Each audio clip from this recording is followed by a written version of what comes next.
Recording by Rajiv Rocks.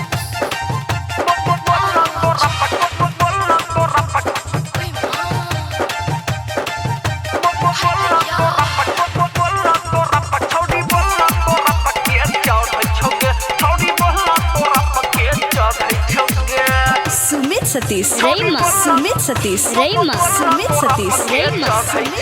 एगे जो बने दुनु तोहर बढ़ है छौगे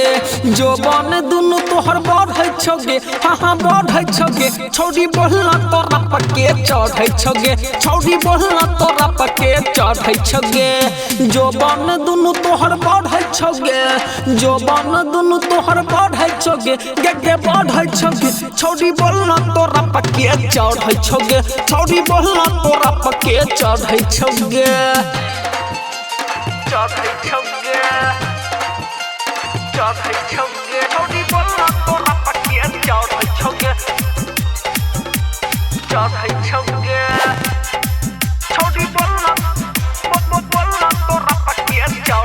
गे पहले त छोटे रहो के ना बर भेलो कोन सिकटुरवा स नजर ले गेलो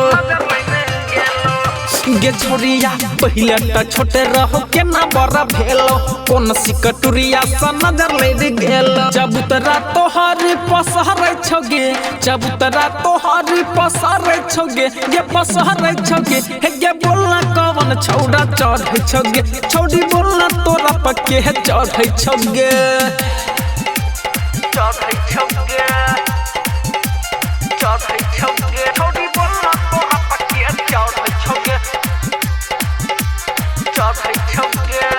Sumit Satish Rayma Sumit Satish Rayma Sumit Satish Rayma ई तोहर जवानी पानी फेंक बुला बुला कोन फौड़ी वाला दबका कल को रसगुल्ला गे छौड़िया तोहर जवानी पानी फेंक बुला बुला कोन फौड़ी वाला कल कहू रसगुल्ला की परमानंद संजय तोरा कहरै छगे हे गे परमानंद संजय या भी कहरै छगे छौड़ी कहरै छगे हे गे बोलना तोरा पके चढ़ै छगे छौड़ी बोलना तोरा पके चढ़ै छगे जो बन दुनु तोहर बढ़ै छगे